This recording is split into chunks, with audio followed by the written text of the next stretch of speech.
Je propose qu'on commence par les questions. Il y a eu plusieurs choses dans ce que vous avez demandé et il y a une question qui revient très très souvent qui est quelle est ma place, comment je vais, enfin c'est un petit peu ce que j'ai interprété de Yelena, hein, quelle est ma place en tant que femme, comment je vais vivre 24 heures sur 24 avec mes enfants, comment ça va se passer concrètement. Et certains vont même plus loin et se disent est-ce que je vais pas finir par péter un câble, etc., etc. Donc, en préambule de ceci, je voudrais dire quelque chose qui me semble important quand on fait ce choix, et je pense qu'il faut l'avoir à l'esprit.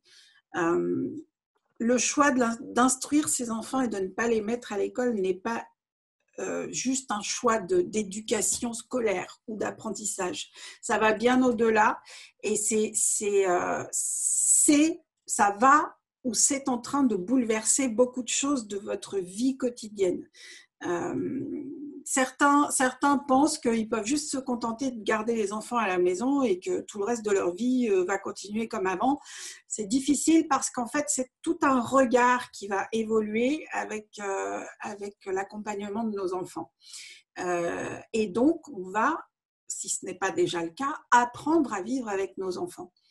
Et apprendre à vivre avec nos enfants, ça veut dire qu'on va presque tout faire avec nos enfants. Alors je dis presque parce que bien sûr qu'il y a des choses qu'on fera sans nos enfants, mais pour vous donner quelques idées, quand on a des enfants notamment en bas âge, on va aller faire les courses avec nos enfants, on va aller acheter le pain avec nos enfants, on va aller chez le garagiste déposer la voiture avec nos enfants, quasiment toutes nos activités vont se retrouver à être faites avec les enfants. Alors, ce qui peut être perçu ou considéré au départ comme ouh là là, mais comment je vais gérer ça? En fait, on s'aperçoit que c'est comme un wagon, enfin, c'est la famille, quoi. On est en famille et on se déplace en famille. Voilà. C'est très, très important de l'avoir à l'esprit, non pas comme une contrainte, mais comme quelque chose qu'il va vous falloir apprendre à vivre avec ses enfants. Pour nous, le confinement, j'ai envie de dire qu'on ne l'a pas vu passer, mais parce que, enfin, il y a eu des choses, bien sûr, qui se sont arrêtées, etc. Mais comme nous, on est habitués à vivre avec nos enfants depuis tout petit, finalement, ces 3 mois, ça n'a pas changé grand-chose, puisque c'était la continuité d'une vie familiale qu'on avait déjà. Mais je veux dire, sur l'aspect familial, alors qu'il y a des familles qui se sont retrouvées, on a eu des témoignages de familles qui se sont retrouvées du jour au lendemain à vivre 24 heures sur 24 avec des enfants avec lesquels ils ne savent pas vivre, ce qui a été particulièrement difficile, angoissant et compliqué.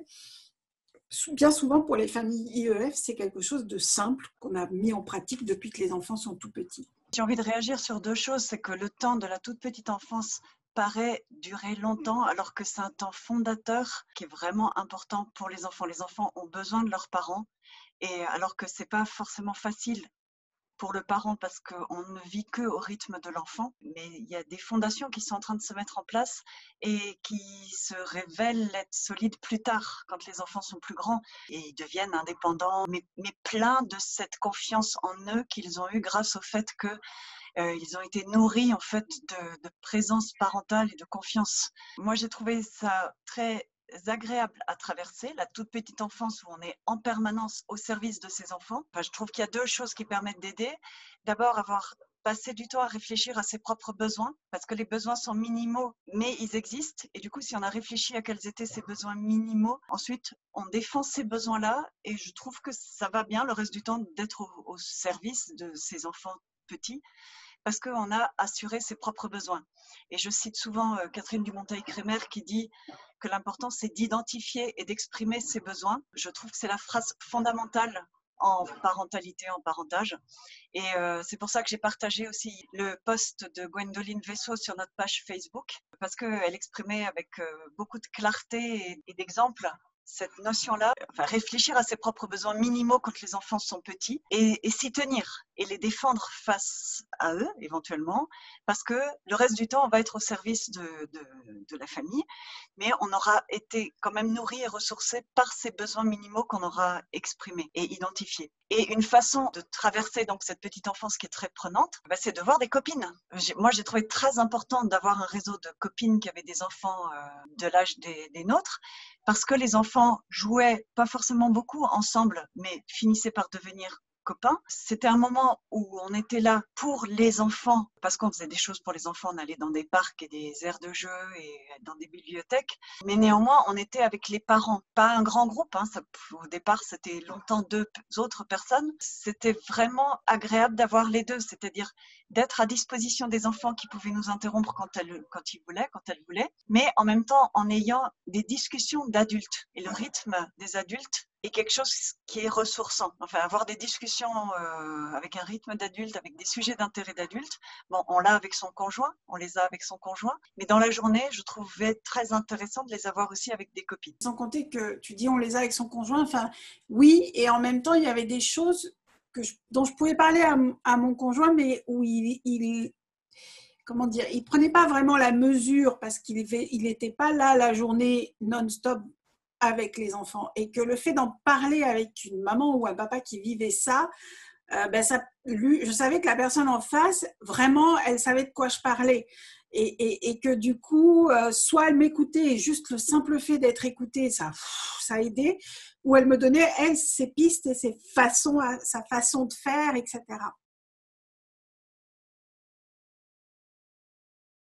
Est-ce que cette école accepterait que ce soit à mi-temps ou à temps partiel la présence de ta fille? 4 ans, c'est très jeune d'être toute la journée loin. Alors qu'à temps partiel, peut-être que ça pourrait convenir à tout le monde. Il faudrait peut-être trouver un binôme. Il y a quelque chose que j'entends chez toi qui résonne dans ma façon, comme je l'ai dit en préambule, ma fille a fait 2 années Montessori. Quand Cassandra était bébé, j'ai découvert la pédagogie Montessori à ce moment-là. Et ça m'a fait waouh! Je me suis dit, mais moi petite, mais comment j'aurais adoré ça, quoi, vraiment. C'est-à-dire que par rapport à ce que j'avais connu, pour moi, c'était le nirvana, ce que je voyais là-dedans. Et j'ai l'impression que j'ai fait un transfert de ce que moi j'aurais adoré avoir petite sur ma fille. Et du coup, comme moi j'aurais adoré, forcément ma fille aurait adoré. Si j'ai bien compris ce que tu as dit tout à l'heure, manifestement, ton enfant n'aime pas trop aller dans cette école. Donc, je veux dire, par là, toi, tu me dis qu'elle est géniale, et j'en doute pas, hein, mais c'est toi qui penses que. Et parfois, enfin, moi, ça m'a pris 2 ans, hein, moi, quand même, pour faire le deuil et accepter que c'était pour moi une école géniale, mais que ça l'était peut-être pas pour ma fille. Mais voilà, à un moment donné, peut-être réfléchir sur ce que ça signifie. Cette école est géniale et je l'aurais peut-être plus. Est-ce que ça va au-dessus du bien-être que je veux pour mon enfant? Est-ce que, enfin, c'est des vraies questions qu'il faut se poser. Est-ce que je transfère pas quelque chose de moi là-dedans? Après, peut-être pas, hein, peut-être que c'est une fausse piste, mais en tout cas, c'est une piste qu'il faut pas négliger non plus. C'est quelque chose que beaucoup de familles font, c'est-à-dire de réorganiser sa façon de travailler, voire même carrément son métier, de façon à être présente et à aller vers le unschooling. Il se trouve que quasiment concomitamment avec la mise en place de l'instruction en famille, j'ai repris avec Claudia et une autre personne les éditions L'Instant Présent. Pendant 5 ans au moins, je travaillais essentiellement la nuit. Alors la nuit, quand je dis la nuit, en gros, j'avais installé dans mon bureau un lit. Enfin, il y avait un matelas. Lorsqu'on avait mangé, moi je venais me mettre au travail. Les enfants vaquaient à droite, à gauche, au salon. Puis quand ils étaient fatigués, ils venaient dans mon bureau, ils se couchaient sur le matelas, ils s'endormaient. Et moi, je continuais de travailler jusqu'à, selon le boulot, 2 heures, 3 heures. Je pouvais faire du 4-5 heures. J'ai appris à aimer finalement bosser la nuit. J'aimais ce silence, la famille endormie, j'entendais mes enfants respirer à côté. Et j'aimais ce temps qui était mon temps à moi de travail, mais parce que j'ai un travail plaisir aussi et tout ce qui va avec. Le planning s'est inversé, c'est changé progressivement au fur et à mesure où les enfants avaient de plus en plus d'autonomie, au fur et à mesure où ils ont de plus en plus dormi tout seuls, etc. etc. Et ce qui fait qu'aujourd'hui, bon, évidemment, mes enfants aujourd'hui à 20 ans et 16 ans, ils sont autonomes, ils vivent leur vie. Donc moi, j'ai ma journée de travail que je planifie comme je veux maintenant, etc. Moi, ça a été mon truc à moi. C'est-à-dire que la journée, j'étais 100% avec eux, pour eux, jusque vers 18-19, où je préparais le repas, le papa rentrait, on passait une soirée famille. Puis je commençais à travailler à partir de 21h, 22h, jusqu'à que j'ai fini ma nuit de travail. Et bon, alors c'est vrai que la contrepartie, c'est qu'on ne se levait pas à 9 heures non plus. Hein. On émergeait entre 9 et midi selon les jours, selon le planning, si on sortait, qu'on avait une activité à l'extérieur ou pas. Donc c'est sûr que c'était un mode de vie très, très différent d'une famille scolarisée. C'est un choix de famille. Si tu étais chirurgienne, tu te serais arrangée avec le papa pour que lui, il travaille à mi-temps et que ce soit une grand-mère et une babysitter ou un babysitter qui viennent les 2-3 jours où lui a besoin de travailler. C'est-à-dire que forcément, nécessairement avec des enfants jeunes, il y a une organisation familiale. Nous, on était à mi-temps et 4/5e de temps. Le papa à 4/5e et moi à mi-temps, mais on peut tout à fait imaginer l'inverse. Les enfants petits ont besoin d'une maman qui ne travaille pas beaucoup quand ils sont allaités, mais ça dure 6 mois. Puis on peut aussi utiliser un tire-lait, mais ce que je veux dire, c'est pas très long en fait le moment où la maman a besoin d'être disponible. Enfin, on a connu, c'était Michael qui était à Paris, c'était lui qui était à la maison avec des enfants de 6-10 ans, et c'est la maman qui travaillait parce que dans leur choix familial, dans leur couple, c'était elle qui gagnait plus d'argent. Et d'ailleurs, il nous avait raconté que quand les enfants étaient petits, lui, il amenait l'enfant à la maman pendant sa pause pour qu'elle puisse l'allaiter. Si vous êtes sur Instagram, allez voir le compte de Samuel et Gaspard. Samuel est le conjoint de Je ne suis pas jolie. Ils ont un petit garçon qui a 2 ou 3 ans maintenant et ils ont fait le choix que c'est elle qui continue de travailler sa vie active. Lui, il était étudiant en médecine, il a tout plaqué et il a fait le choix de rester à la maison pour accompagner son enfant en IEF. Cette façon-là est plus rare. Il y a beaucoup plus de femmes qui accompagnent les enfants que de papas, mais ça existe. Pour moi, ça fait partie de choix très, très... à discuter entre conjoints déjà, lequel est moteur, lequel porte aussi quelque part le projet IEF. Ouais, après, il y a aussi le fait de réaliser avec les années qui passent que effectivement, on a quand même surtout des copines, même s'il y a quelques papas quand même le vendredi, à la rencontre qu'on a tous les vendredis, il y a quand même un certain nombre de papas, mais il y a quand même majoritairement plus de femmes qui ont du coup pris un congé parental de 3 ans, puis ont eu un autre enfant et ça fait un autre congé parental de 3 ans. Et du coup, elles ont eu 6 ans au moins pour réfléchir à d'autres métiers qu'elles ont envie de faire, éventuellement se former. Et on est en train de voir, nous, avec les vieilles mamans, on est en train de voir que les mamans sont en train de reprendre le travail quand les enfants ont 8 ans, 10 ans, 12 ans, enfin quand ça devient possible, de façon à permettre aux papas d'avoir la chance d'avoir du temps pour réfléchir sur eux-mêmes et à leurs envies profondes et pour qu'ils puissent, eux, se mettre à mi-temps aussi et avoir la chance de réfléchir à leurs envies profondes de travail. Juste pour réagir par rapport à ton histoire, Yelena, je comprends que Bernard Collot t'ait particulièrement inspiré. Parce que c'est un homme inspirant en même temps, mais ce qu'il a fait lui dans une école publique, moi je dis chapeau quoi. Déjà avoir un environnement riche dans le sens, il y a des bouquins, il y a des jeux, il y a une médiathèque. Ce qu'on n'a pas chez soi, on peut le trouver à la médiathèque. Explorer aussi toutes les possibilités que peuvent offrir des sorties à droite à gauche au musée, avec des groupes non-sco, des ateliers qu'on peut mettre en place ensemble, etc. Tout ça va nourrir des choses chez l'enfant. Et ensuite, l'enfant, il tire des fils au fur et à mesure qu'il avance. Comment l'enfant, finalement, il engrange, tout ça, ça mature, là, et puis à un moment donné, pouf, il y a un truc qui sort. Et c'est pas forcément à l'âge de l'école. Oui, et parfois c'est hors contexte, ça peut intervenir une semaine, un mois après qu'on ait été baigné dans cet environnement. On sent qu'il y a eu une réflexion, puis d'un seul coup, il va tirer le truc. Chez moi, les enfants et chez d'autres posaient toujours des questions pas possibles le soir à minuit. On était allés au musée de l'homme, et puis genre, mais bien 1 mois et demi, 2 mois après, il devait être minuit moins le quart, on fait le câlin, etc. Et puis là, elle me dit, maman, tu es ma maman. Et puis toi, tu as une maman. Et puis ta maman, elle avait une maman. Et ainsi de suite. Mais la première maman de toutes les mamans, c'était qui? C'était quand et comment elle est arrivée? Alors, elle devait avoir 5 ans et demi, 6 ans. J'étais là, alors ma chérie, il est minuit moins le quart.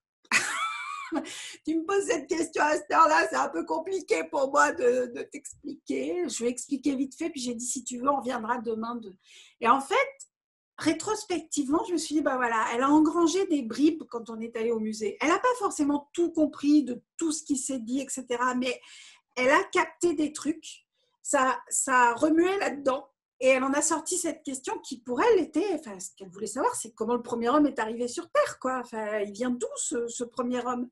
L'enfant, à un moment donné, il va chercher une réponse à une question, et cette réponse, elle alimente quelque chose. Puis nous, on ne s'en rend pas compte de tout ce que ça a germé derrière, mais à un autre moment, il va aller poser une autre question qui peut être la suite de tout un raisonnement qui s'est fait comme ça. Et je trouve ces exemples frappants parce que vraiment, les enfants, ils ont une curiosité naturelle pour peu qu'on les laisse suivre complètement le fil, qui va faire, Maëlle, que là-dessus, je pense que tu n'as aucun souci à te faire. Tes enfants, ils vont poser des questions, ils vont aller au-delà de la découverte du monde. Alors, je suis d'accord, ils ne vont pas avoir tous ces bouquins d'histoire, de machin, de trucs, je ne sais pas, que tu as à l'école, mais en même temps, faut être honnête, quand on regarde dans notre passé, qu'est-ce qu'on a retenu de tout ce qu'on a pu voir dans les bouquins d'école? Concrètement, qu'est-ce qu'on a pu vraiment retenir? On parle souvent dans les exemples de la règle de 3 avec les gâteaux. Un enfant non sco, il apprend la règle de 3 quand il cuisine, par exemple, parce que ça fait sens. Il a une recette pour 4, il veut sa recette pour 6. Là, il a un cas concret où il va utiliser la règle de 3. Mais apprendre une règle de 3 pour apprendre une règle de 3, pour calculer combien la baignoire qui fait tel mètre cube, si on transforme la baignoire en piscine, combien il va faire de mètre cube, quel intérêt? À la suite des projections de Être et Devenir, on a été souvent présents pour parler avec les parents. Et c'est un film qui donne beaucoup l'impression qu'on apprend par des passions. Et les gens disaient oui, mais si on n'a pas de passion. Et enfin voilà, nous c'est notre cas. On a des enfants qui n'ont pas des passions dévorantes, mais pas identifiées comme Ils n'ont pas passion. une Maintenant, seule passion. Ouais. oui, et néanmoins, elles ont appris des choses parce qu'elles vivent dans le monde, quoi. On est apprenant tout le temps. On ne peut pas faire autrement qu'apprendre. Le décret de août dernier, en fait, c'est essentiellement sur le fait que les apprentissages deviennent obligatoires à partir de 3 ans. Mais sinon, et qu'il peut y avoir des inspections inopinées. Mais à part ça, ce sont les 2 seules choses qui ont changé. L'inspecteur vient vérifier que l'enfant bénéficie de son droit à l'instruction. Et du coup, il faut surtout pas commencer à lui dire que nous laissons libre nos enfants d'apprendre quand ils veulent grâce aux apprentissages informels. Ça va lui faire peur directement et il va, il va avoir des antennes qui vont se dresser et il va chercher toutes les informations négatives. Il va observer tout ce qui est négatif pour pouvoir l'écrire et il l'écrira dans un rapport qui sera négatif. Même si d'ailleurs oralement ça s'est à peu près bien passé, le rapport sera négatif, n'aboutira pas forcément à un contrôle, n'aboutira pas forcément à une injonction, hein, c'est 2% des contrôles, donc c'est très faible. Mais le rapport sera négatif parce qu'il veut se couvrir par rapport à la suite. Si jamais 5 ans après, il y avait un enfant, si jamais il y avait un problème avec un enfant, l'administration irait chercher ces documents-là et du coup, l'inspecteur veut se couvrir et va toujours faire des rapports plus négatifs que ce qui s'est passé réellement. Donc, il faut avoir aucune attente et aucune attente vis-à-vis de la validation de l'adulte qu'est l'inspecteur. On n'est pas l'employé de l'inspecteur. On est au même niveau que lui en quelque sorte. On n'est pas son employé. Ça, c'est vraiment quelque chose d'important. Et s'il dit des choses négatives, c'est pas grave. Donc, ne pas commencer en parlant du fait que c'est formidable parce qu'on offre la liberté à son enfant et qu'il apprend grâce aux apprentissages informels. Lui, il n'est pas venu pour ça et ça peut l'inquiéter. Et du coup, je pense que le mieux, c'est d'imprimer une fois pour toutes le socle commun des connaissances et des compétences, puisque l'obligation des parents en instruction en famille, c'est d'avoir atteint le socle commun à 16 ans. Alors, effectivement, il y a aussi l'obligation, enfin, maintenant, dans les décrets, sont apparus le fait que pour arranger les inspecteurs, il y a 3 paliers sur lesquels ils peuvent se baser pour qu'ils puissent avoir des questionnements concrets à aborder avec les parents. Parce que sinon, avant, les parents leur répondaient que oh ben on verra, ça va être revu plus tard quand l'enfant sera plus grand. Et du coup, il n'y avait pas de terrain concret pour parler entre les inspecteurs et les parents. Et là, ça paraît plus contraignant. Le décret, c'est depuis 2016 et ça a été confirmé par ce décret de 2019. Ça paraît plus contraignant pour les parents, mais en fait, ces paliers intermédiaires sont des outils pour permettre le dialogue entre l'inspecteur et la famille. Mais ils ne sont pas contraignants. En fait, notre obligation, c'est de ne pas empêcher l'apprentissage de nos enfants. Et ils viennent vérifier que nous n'empêchons pas le droit à l'instruction de nos enfants. Moi, je trouve que c'est intéressant d'imprimer le socle commun puisque ça, c'est l'obligation. Et je trouve que c'est intéressant de le lire ensemble, en famille. C'est Charlotte Dien elle est auteure aussi d'un livre. J'aime bien la façon dont elle le présente. Elle dit, un mois avant, posez-vous avec votre enfant, avec le papa, avec la famille, lisez le socle commun et évoquer ensemble tout ce qui a été fait pendant les 6 mois précédents et qui ont permis d'avancer sur les différents items, sur les différents éléments du socle commun. Ça permet de remplir 2-3 pages de choses qu'on a faites. Et j'aime bien cette façon de proposer de Charlotte parce que du coup, on ne passe pas toute l'année à être alerte et à être attentif à ce que les enfants pourraient faire de scolaire. Et ça peut détruire la bonne ambiance familiale si on passe son temps à faire attention à ce que l'enfant apprend. Dans ce cas-là, d'ailleurs, si on a cette inquiétude-là, je trouve que ce serait plus simple de passer 1 heure par jour à faire des exercices qu'on peut trouver sur Internet dans des cours en ligne, par exemple. Ça permet d'avoir des traces. Donc, ça peut être intéressant de passer 1 heure par jour de façon à être débarrassé le reste du temps et de ne plus être en train en permanence de faire attention aux traces d'apprentissage que les enfants laissent. Si on suit ce que propose Charlotte Dien, un mois avant, on lit ensemble le socle commun, on voit qu'est-ce qu'on a fait pendant les 6 mois précédents ou pendant les 12 mois précédents. On l'écrit noir sur blanc et puis ça nous fait un rapport selon le socle commun et moi je trouve que c'est intéressant de l'envoyer à l'inspecteur parce que comme ça il a une idée de ce sur quoi il va pouvoir se baser pour éventuellement poser des questions, sachant que l'inspection se passe en 3 temps et je trouve que c'est vraiment important de connaître les 3 temps de façon à d'abord bien passer un premier temps à exposer ce qu'on aura écrit sur les 2-3 pages en fonction du socle commun. Certes, on lui aura envoyé en avance, mais on va repasser du temps dessus en expliquant ce qu'on a fait, éventuellement en proposant à l'enfant de parler de ce qu'il a fait, de ce qu'on a fait en famille, de ce qu'on a lu, de ce qu'on a vu comme film, les gens qu'on a vus, de ce qui s'est passé. Ensuite, le deuxième temps de l'inspection, c'est de présenter à l'inspecteur les traces de ce que l'enfant a fait. Ça peut être des lettres qui ont été écrites aux grands-parents, ou des cartes postales qui ont été écrites, ou la participation à un journal, ou ça peut être le maxi-cours ou le je comprends tout, où il y a des traces écrites, parce que ce qui les inquiète le plus, c'est que l'enfant ne soit pas entré dans la lecture ou ne soit pas entré dans l'écriture. On peut être en chemin. Il n'y a pas besoin de montrer une performance. Il y a besoin simplement de montrer un chemin. Et enfin, le troisième temps de l'inspection, c'est que l'inspecteur pose des questions à l'enfant et c'est là où le parent devrait, à mon avis, si jamais l'inspecteur pose des questions qui sont issues d'un cahier qu'il a apporté et qui ne correspondent pas à quelque chose que l'enfant a vu, je pense que c'est le rôle du parent de dire que non, ça on l'a pas vu avec l'enfant. En revanche, on a vu ci et ça en rapport avec le socle commun. Est-ce que vous pouvez poser des questions à l'enfant qui correspondent à quelque chose qu'il a vu? Et en général, ça se passe bien. Dans 90% des cas, ça se passe bien. Juste en complément, je voulais dire aussi que ça paraît complexe, là, tout ce que Claudia a dit, si on n'est pas dedans, mais moi, par exemple, qui est mes enfants maintenant la plus âgée, donc ça fait 14 ans, donc elle est en instruction obligatoire, puisqu'à l'époque c'était 6 ans. Depuis le début, chaque année, moi c'était simple, ça me prenait 1 heure. J'imprimais maximum 1 heure. J'imprimais le socle, je cochais acquis, pas acquis en cours d'acquisition, acquis, pas acquis en cours d'acquisition. Et d'une année sur l'autre, je voyais l'évolution de ce qui était pas acquis en cours d'acquisition, peut-être pendant 2 ans, puis acquis, etc. Mon support qui prouvait que oui, il y avait une instruction et que non, je ne faisais pas obstruction à l'instruction. Donc ça peut être vraiment très très simple et très basique. On peut aussi filmer l'enfant en train de lire ou l'enfant en train de faire un jeu qui nécessite des calculs ou l'enfant en train de faire des calculs dans Maxicours. Le fait de l'avoir filmé, ça permet que l'enfant ne soit pas mis en difficulté et ne soit pas dégoûté des apprentissages pendant 6 mois, comme ça existe aussi parfois suite à des inspections qui ont été un peu traumatisantes, même si en apparence ça peut s'être bien passé. Ça peut être un moment grave pour un enfant quand même.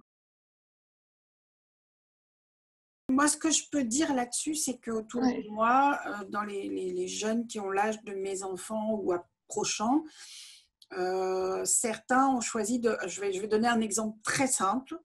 Un jeune homme qui a 16 ans, donc l'âge de mon fils, qui était en unschooling total. L'été dernier, donc il n'avait pas 16 ans, il avait 15 ans à ce moment-là. Il découvre, fasciné, le pilotage d'avion. Et c'est devenu un leitmotiv. Je veux être pilote d'avion. Pour être pilote d'avion, voilà, ils ont regardé le cursus, voilà ce qu'il faut, voilà quel cursus scolaire il faut faire. Très bien, je rentre au lycée. Mais ça n'a pas fait un pli. Il n'a pas... Voilà, il faut ça pour être pilote d'avion. Très bien, je veux être pilote d'avion, donc j'aurai ça.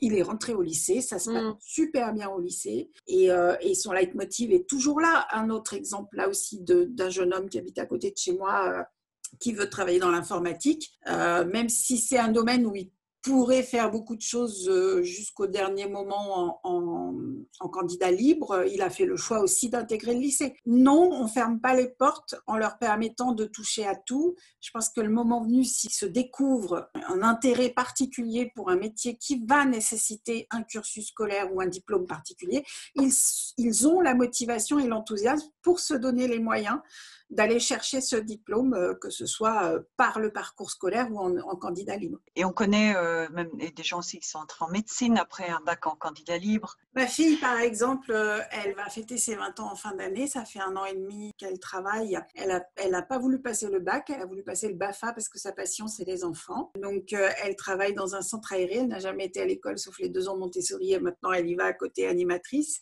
Puis, de fil en aiguille, donc là, cette année, elle arrête. Elle part en Angleterre, jeune fille au père, pendant 1 an parce qu'elle va améliorer son anglais tout en continuant à être avec des enfants. Et elle a déjà prévu l'après. Elle me dit, voilà, je veux continuer à travailler en tant qu'animatrice et je veux aussi me spécialiser avec les enfants handicapés. Donc, j'envisage de faire des études d'éducatrice spécialisée. On s'est renseigné soit en présentiel, soit en cours par correspondance si elle veut continuer de travailler en tant qu'animatrice en même temps. Je lui ai dit, attention, ça va être dense quand même, d'être étudiante quasiment à temps plein, même si c'est pas en présentiel et animatrice. Mais c'est son choix de vie, c'est son enthousiasme qui la pousse vers ça. Et si elle entame des études à 21 ans d'éducatrice spécialisée, là où les autres, ils entrent à 18 ans après le bac, bah, ça lui pose pas plus de problèmes que ça. Elle est à l'aise avec ça, elle s'en fout en fait du regard des autres. Elle est bien dans ses baskets, c'est son choix. Et je pense que c'est nous en tant que parents aussi qui transmettons ça à nos enfants par l'accompagnement qu'on leur fait, à savoir peu importe ce que tu fais de ta vie, dès l'instant où c'est toi, quoi, c'est ton essence, c'est le sens que tu veux lui donner et c'est ton enthousiasme qui est derrière. Mon fils a 16 ans, c'est un e-sporteur. Il fait de la compétition en jeux vidéo assez haut niveau. On essaye de l'accompagner là-dedans. C'est un milieu tout nouveau, donc on est un peu pas perdu, mais c'est spécial comme univers. Je veux dire, si dans 5 ans, dans 10 ans, il me dit bah, finalement, c'était bien sympa le e-sport pendant 5-6 ans, mais maintenant, il faut que je passe le bac et j'ai envie d'autre chose, bah, il passera le bac à 25 ans. Moi, ça ne me gêne pas. Ou pas, enfin, peu importe. Mais parce que moi, j'ai travaillé énormément là-dessus et que je suis vraiment à l'aise avec et que c'est vrai, c'est pas juste une façade de dire moi je m'en fous de l'âge. Oui, c'est un magnifique lâcher prise parental. Et oui, mais parce qu'on a travaillé dessus, j'ai vraiment tiré les fils, quoi. Et qu'est-ce que ça fait si et comment je vais réagir face aux gens qui vont me dire que et aller jusqu'à ce lâcher prise comme tu dis, c'est ça qu'on peut offrir à nos enfants et leur permettre d'être authentiques avec eux-mêmes et avec leurs choix. Moi, pour moi, non. C'est moi qui leur ai posé régulièrement la question. Alors, pas petit, hein, parce que moi, je considère que quand ils sont trop jeunes, ils ne voient pas toutes les conséquences dans ce choix qui va les impacter. Mais on va dire après 10-12 ans, de temps en temps, je leur demandais, alors, t'as envie d'aller à l'école? Ni l'un ni l'autre n'a jamais manifesté la moindre envie d'aller tâter de l'école. Chez nous, on s'était dit avec le papa qu'avant 9-10 ans, si la question apparaissait, on dirait non, parce que l'école est corrosive et que ça pourra avoir des effets négatifs sans que personne s'en rende compte, en fait, à cause du caractère corrosif de l'école, à cause de plein de petites choses qui existent dans la forme scolaire et qu'on ne voulait pas. Il se trouve qu'effectivement, ma 3e fille, celle qui a 15 ans, a demandé il y a 2 ans d'aller à l'école. Et moi, je lui ai demandé si ça lui allait d'attendre 2 ans, parce que j'ai été enseignante pendant 10 ans en collège, et j'ai été aussi enseignante en lycée, puis comme tout le monde, j'ai été au collège et au lycée.